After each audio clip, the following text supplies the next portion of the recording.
I think that you can agree that in our world today, we are the most connected that we've ever been. We can see what our friends are up to at any time. We can be in communication with someone at the touch of a button. And at the same time, we are the most depressed and the most lonely that we've ever been. And if you're anything like me, you hate spending your weekends alone, bored, with no friends, and nothing to look forward to. That sucks. And I don't want that for you. You deserve to have friends who are like-minded, who you can hang out with, learn from, and grow with. And by the end of today's video, I promise you that you will. So step number one to finding good Christian friends is to figure out what you're looking for in the first place. I want you to ask yourself, what does the ideal friend look like? Are they spiritually mature? What activities would you like to do with them? Or do you want them to be in a similar career or a similar field that you're currently in? You must figure out what you're looking for specifically before you try and find a friend group. And if you don't know what you're looking for, then you're never gonna know when you found the right people. For example, me, back whenever I was in Louisiana, there's a big drinking culture. There's a big culture of degeneracy throughout the entire state. So all the guys that I made friends with back in college were frat dudes, very degenerate. They'd play video games all day. They'd be on the dating apps and just screwing off and very unproductive. Like they were basically going nowhere. And I was tired of living my life that way. A big reason why I decided to move out of Louisiana and move to Texas was I wanted to find more like-minded individuals, more people that thought the same way that I did, but also had similar goals and similar aspirations that I had. I wanted to make money online. I wanted to grow a business and build a personal brand. And so I realized that I needed to be around other people who had the same goals so that I could learn from them, develop with them, and put myself in a position to actually achieve those goals. I needed to know what I was actually looking for. And so whenever I moved to Texas, I had an entire list of what kind of friends I wanted to hang out with and what kind of people I wanted to surround myself with. People who were Christian, who were truly walking out their faith. They had to be ambitious, guys who were goal-oriented, who were successful, who were trying to put a dent in this world. I wanted to be able to trust these guys and also get accountability from them. And the only way that I would get those two things is if the person was 100% authentic. Remember that we become the average of the 5 people that we spend the most time with. And that's, once again, from the GOAT, Jim Rohn.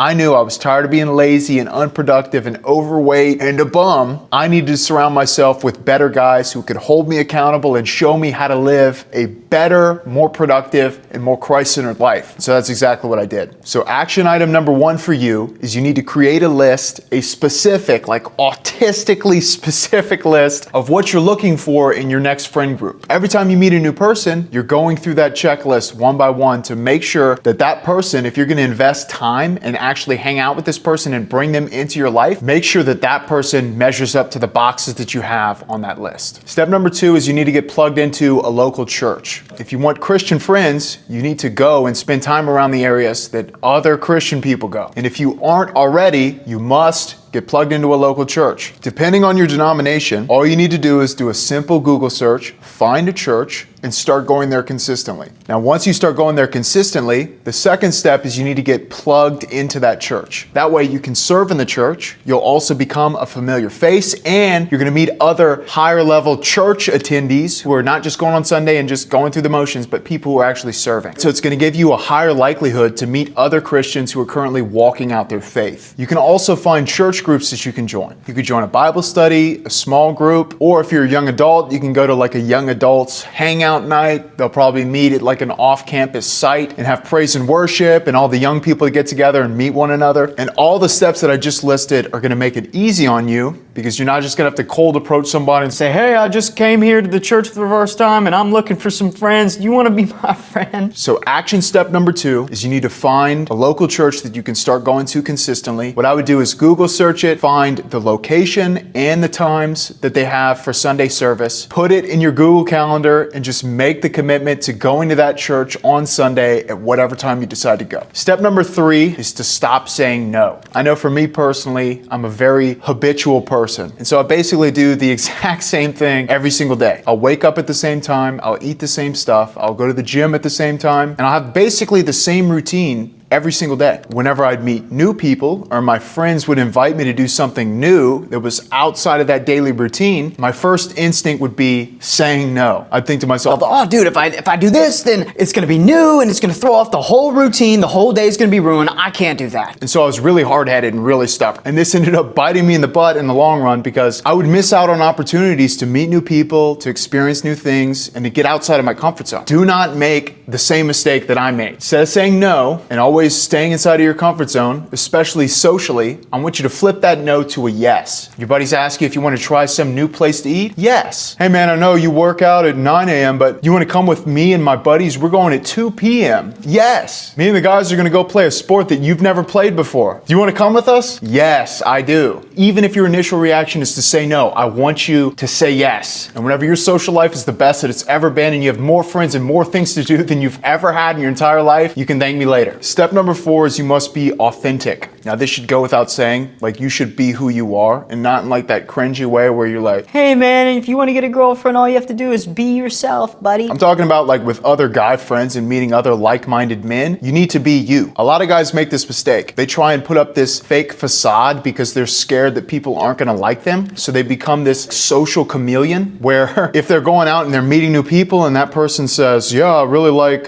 Star Wars, then that guy is like, oh man, I love Star Wars. That's my favorite movie. You need to realize that that is a mistake. The people that you meet when you're out and about and you're pretending to be a certain type of person are not gonna like you when inevitably the facade falls down. And so they're gonna realize who the real you is and they're not gonna like you. So save yourself the time, the energy, and potentially the money and just be yourself. And I promise you, if you're 100% authentic to who you are as a man, you're gonna attract other like-minded men that you'll actually like and who will also actually like you. So action step number 4 is to know who you are, to be yourself, to stand up for what you believe in. If you do those 3 things right, you're gonna attract other like-minded men who are gonna love you and appreciate you for who you are. The 5th and final step that you can take to improve your social life and become and meet other like-minded Christian men is to join an online community. Now, if you already know what you're looking for and you're plugged into a local church and you're still struggling to find like-minded guys, I completely understand. I've gone through the exact same thing in Austin. It has sucked. I've really struggled to meet like other guys. Like I met a lot of Christian guys, but they weren't as like-minded. Like they didn't have businesses. They weren't trying to put a dent in this world. They were kind of just very passive. And so I've struggled in the same exact way. And so if my story resonates with you, you can always try an online community. Hebrews chapter 10 verse 25 tells us to never forsake the gathering of believers. And especially as Christian men, we need a like-minded group of strong Christian men to hang out with. And an online community can be a great alternative to doing everything in person. An online community can provide you with things like friendship, accountability, guidance and discipleship, learning the word, online Bible studies, and best of all, you get 24/7 support from your friends. You can always text them, message them, hop on a call at any time during the day, especially if you're part of a community that's worldwide, where you have full 24-hour coverage of all the time zones. And so you never have an excuse to be bored and doing nothing. And if you're watching this video right now and you're thinking to yourself, dude, that sounds awesome. Where would I go to find that kind of Christian community? You're in the right place, man. What I want you to do is click the top link in the description and join our free Christian Discord. It's filled with like-minded Christian men who are all on faith-based self-improvement, looking to develop themselves and their relationship with God, but most importantly, to become the men that God has created them to be. So if that sounds of interest to you, go ahead, join the free Christian Discord, and me and all the guys inside are going to look forward to welcoming you once you join. If you want to learn more about how to develop yourself as a strong,